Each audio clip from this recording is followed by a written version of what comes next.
सप्तदशाधिक शततमः सर्गः। श्री राम आदि का अत्रि मुनि के आश्रम पर जाकर उनके द्वारा सत्कृत होना तथा अनुसूया द्वारा सीता का सत्कार।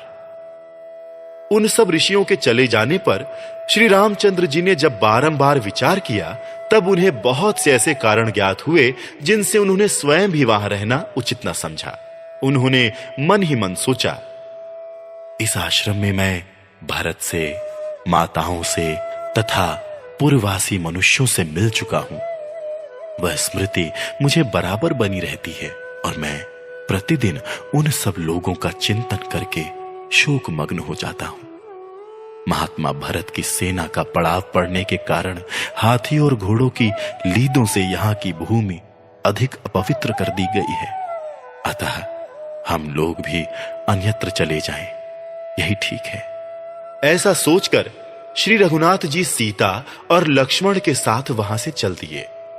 वहां से अत्रि के आश्रम पर पहुंचकर महायशस्वी श्री राम ने उन्हें प्रणाम किया तथा भगवान अत्रि ने भी उन्हें अपने पुत्र की भांति स्नेहपूर्वक अपनाया। उन्होंने स्वयं ही श्री राम का संपूर्ण आतिथ्य सत्कार करके महाभाग लक्ष्मण और सीता को भी सत्कार पूर्वक संतुष्ट किया। संपूर्ण प्राणियों के हित में तत्पर रहने वाले धर्मज्ञ मुनि श्रेष्ठ अत्रि ने अपने समीप आई हुई सबके द्वारा सम्मानित तापसी एवं धर्मपरायणा बूढ़ी पत्नी महाभागा अनुसूया को संबोधित करके सांत्वना पूर्ण वचनों द्वारा संतुष्ट किया और कहा, देवी, विदेह राजनंदिनी सीता को सत्कार पूर्वक हृदय से लगाओ। तत्पश्चात उन्होंने श्री रामचंद्र जी को धर्मपरायणा तपस्विनी अनुसूया का परिचय देते हुए कहा, एक समय 10 वर्षों तक वृष्टि नहीं हुई। उस समय जब सारा जगत निरंतर दग्ध होने लगा, तब जिन्होंने उग्र तपस्या से युक्त तथा कठोर नियमों से अलंकृत होकर अपने तप के प्रभाव से यहां फल मूल उत्पन्न किए और मंदाकिनी की पवित्र धारा बहाई, तथा तात जिन्होंने 10,000 वर्षों तक बड़ी भारी तपस्या करके अपने उत्तम व्रतों के प्रभाव से ऋषियों के समस्त विघ्नों का निवारण किया था, वे ही ये अनुसूया देवी हैं। निष्पाप श्री राम, इन्होंने देवताओं के कार्य के लिए अत्यंत उतावली होकर 10 रात के बराबर एक ही रात बनाई थी। वे ही ये अनुसूया देवी तुम्हारे लिए माता की भांति पूजनीय हैं। ये संपूर्ण प्राणियों के लिए वंदनीय तपस्विनी है। क्रोध तो इन्हें कभी छू भी नहीं सका है। विदेह नंदिनी सीता इन वृद्धा अनुसूया देवी के पास जाएं। ऐसी बात कहते हुए अत्रि मुनि से बहुत अच्छा ऐसा कहकर श्री रामचंद्र जी ने धर्मज्ञा सीता की ओर देखकर यह बात कही, राजकुमारी, महर्षि अत्रि के वचन तो तुमने सुन ही लिए।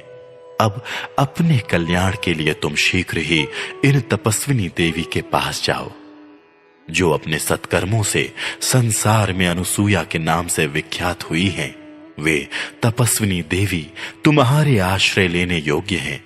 तुम शीघ्र उनके पास जाओ। श्री रामचंद्र जी की यह बात सुनकर यशस्विनी मिथिलेश कुमारी सीता धर्म को जानने वाली अत्रि पत्नी अनुसूया के पास गईं। अनुसूया वृद्धावस्था के कारण शिथिल हो गई थी। उनके शरीर में झुर्रियां पड़ गई थीं तथा सिर के बाल सफेद हो गए थे। अधिक हवा चलने पर हिलते हुए कदली वृक्ष के समान उनके सारे अंग निरंतर कांप रहे थे।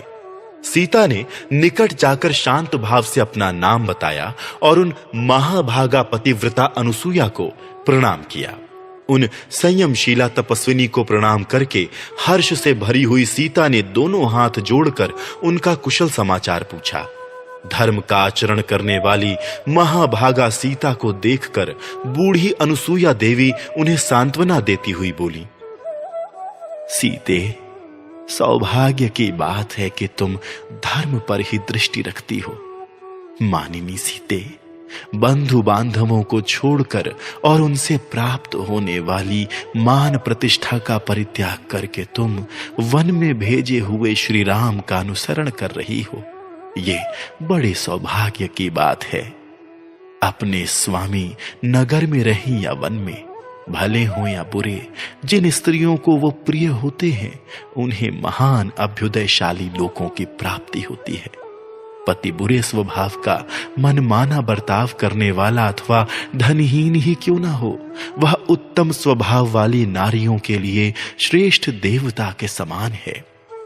विदेहराज नंदिनी, मैं बहुत विचार करने पर भी पति से बढ़कर कोई हितकारी बंधु नहीं देखती। अपनी की हुई तपस्या के अविनाशी फल की भांति वह इस लोक में और परलोक में सर्वत्र सुख पहुंचाने में समर्थ होता है। जो अपने पति पर भी शासन करती हैं, वे काम के अधीन चित्त वाली असाध्वी स्त्रियां इस प्रकार पति का अनुसरण नहीं करती। उन्हें गुण दोषों का ज्ञान नहीं होता, अतः वे इच्छा अनुसार इधर उधर विचरती रहती हैं। मिथिलेश कुमारी, ऐसी नारियां अवश्य ही अनुचित कर्म में फंसकर धर्म से भ्रष्ट हो जाती हैं और संसार में उन्हें अपयश की प्राप्ति होती है। किंतु जो तुम्हारे समान लोक परलोक को जानने वाली साध्वी स्त्रियां हैं, वे उत्तम गुणों से युक्त होकर पुण्य कर्मों में संलग्न रहती हैं, अतः वे दूसरे पुण्यात्माओं की भांति स्वर्ग लोक में विचरण करेंगी। अतः तुम इसी प्रकार अपने इन पतिदेव श्री रामचंद्र जी की सेवा में लगी रहो। सती धर्म का पालन करो, पति को प्रधान देवता समझो और प्रत्येक समय उनका अनुसरण करती हुई अपने स्वामी की सहधर्मिणी बनो। इससे तुम्हें सुयश और धर्म दोनों की प्राप्ति होगी। इस प्रकार श्री वाल्मीकि निर्मित आर्ष रामायण आदि काव्य के अयोध्या कांड में 117वां सर्ग पूरा हुआ।